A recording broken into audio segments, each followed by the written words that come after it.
et ton mari.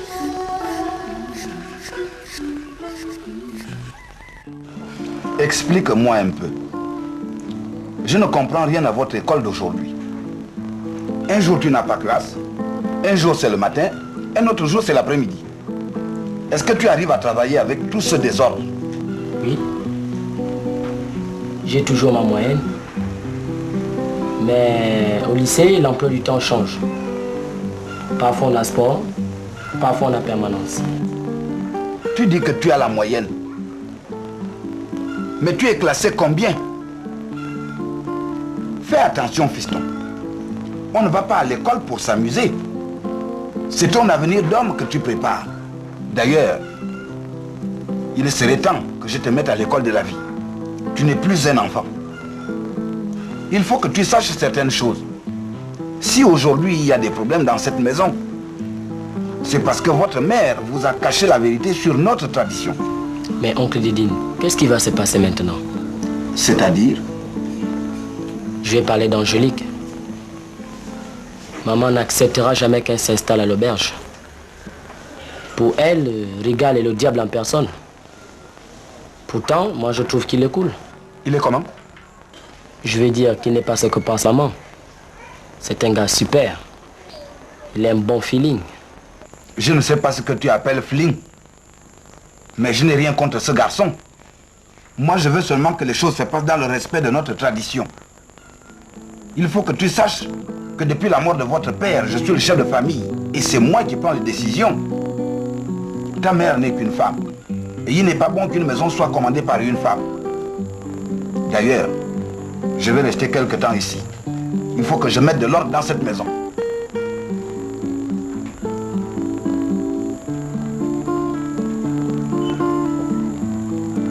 Où est ta sœur? Je ne l'ai pas vue depuis que je suis arrivé. Va me la chercher.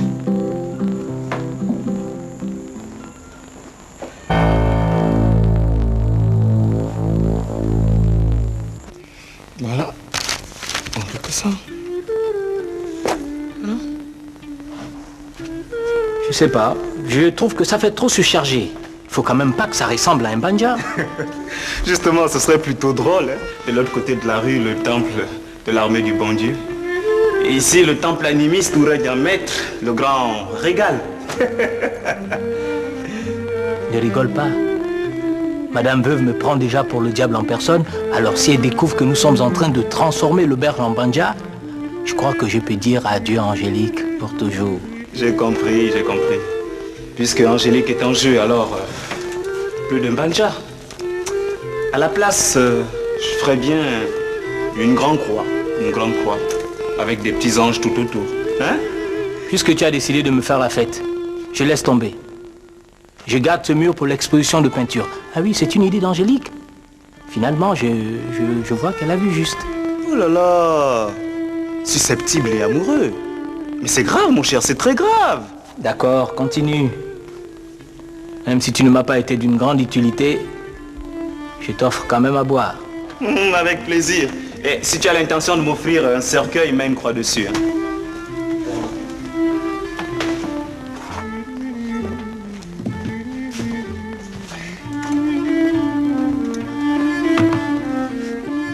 Un grand verre d'eau, c'est ce que tu mérites. Et tu peux même aller te la faire bénir. Un grand verre d'eau. Voilà. Oui. Évidemment, c'est ça qu'il te faut.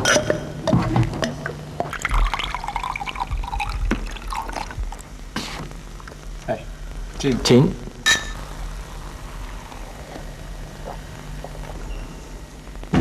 Ah, monsieur Basile, déjà de retour? Ouf. Alors, ça va? Je n'ai pas pu retrouver la maison de mon neveu. Chez vous en ville, les maisons poussent comme des herbes. Certaines barrent carrément le passage. Et dans tout ça, je me suis perdu. Cela ne m'étonne pas, monsieur Basile. Dans certains quartiers, c'est l'anarchie la plus totale. Il y en a qui bouchent même les canalisations. Et il faut voir les inondations que cela provoque pendant les pluies. Si vous voulez, je peux vous accompagner. À deux, on finira bien par retrouver votre neveu. J'ai trop marché aujourd'hui. On verra ça après. Donnez-moi plutôt une bonne bière, j'ai soif.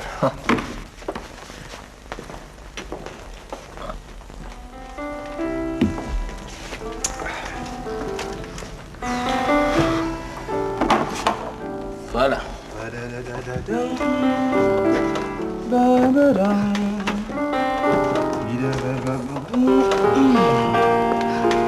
Voilà, monsieur Basile. Elle est bien fraîche. Merci. Ce sera tout?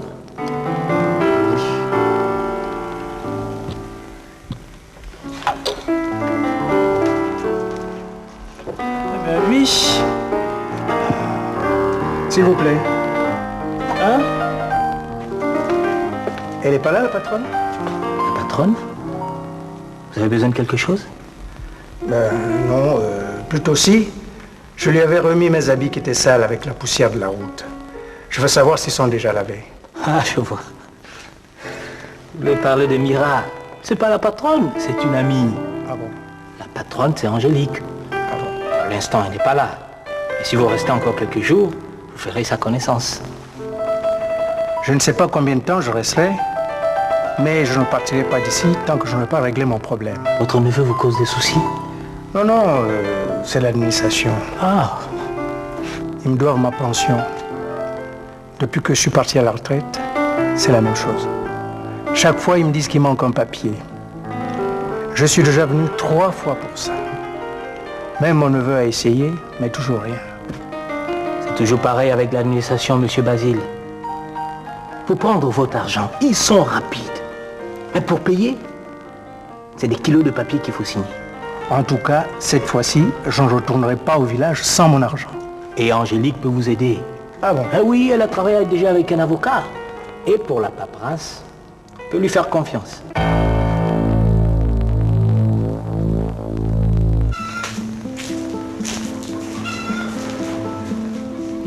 Il faut qu'on t'appelle pour que tu viennes dire bonjour. Assieds-toi.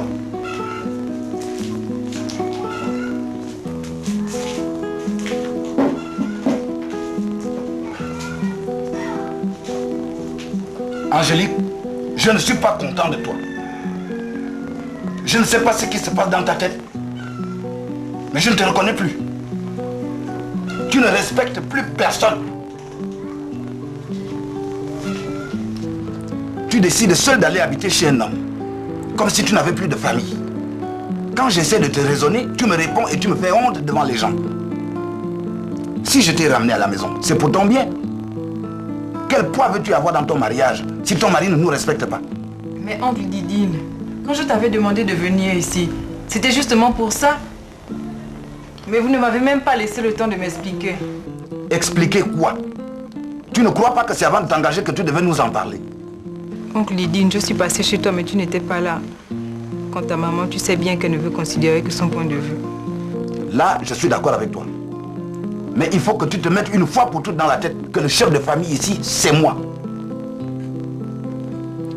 Bon, ce qui est fait est fait. D'ailleurs, ce jeune homme semble avoir compris qu'on ne joue pas avec l'honneur de ma famille. Il faut que je réponde à son père, qui est quelqu'un de bien. Mais pour ça, il faut que je sache ce que tu veux vraiment. Vive, oncle Didine. Je veux simplement vivre comme une jeune femme de mon âge. Tu es bien placé pour savoir que depuis la mort de papa, je n'ai vécu que pour la famille. J'ai tout fait pour soutenir maman. Je suis même entrée dans son groupe de prière pour ne pas la contrarier. Je ne vais pas accepter que ce soit elle qui choisisse l'homme que je dois épouser. Je te comprends, ma fille. Je sais que tu t'es sacrifiée pour que ta mère et ton frère ne manquent de rien. Il est temps que tu t'occupes de toi. Que tu fondes à ton tour une famille. Mais le mariage n'est pas une chose qu'il faut prendre à la légère. Es-tu sûr que ce garçon saura bien te garder? Oncle Didine, Régal est un garçon sincère.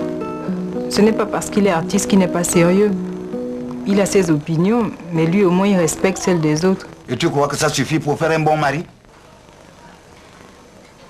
Nous nous aimons aussi. Alors, fallait me dire ça d'abord. Bon, ton mariage avec Régal, c'est maintenant mon affaire.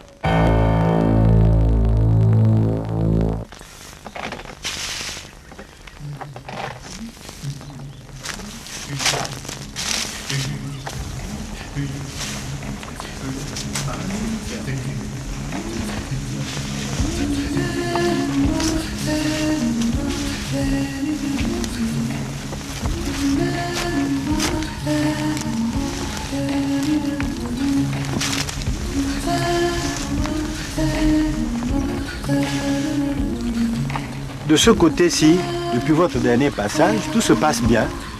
La récolte s'est même améliorée par rapport à la saison dernière. Il faudrait quand même ajouter un peu d'engrais. À première vue, la terre me paraît un peu pauvre. Barnabé, Patron? Quand tu auras fini ici, tu iras traiter les citronniers près de la rivière. Oui, patron. Venez, monsieur Pambo. Nous allons nous rafraîchir. Vika nous a réservé un peu de son vin de palme. Ah, avec plaisir. C'est bravo, Vika. Au fait, où est-il? Je ne l'ai pas vu. Il est en train de déboiser une parcelle en contrebas de la colline. C'est un précieux collaborateur que vous avez là. Vika est irremplaçable. J'ai beau lui dire qu'à nos âges, il faut économiser les forces, il ne veut rien entendre. Vous savez quel est son surnom de jeunesse? Non. Caterpillar. Ah bon? Voici son fameux palmier. Hein? Ah bon? Ah. Où l'a-t-il caché?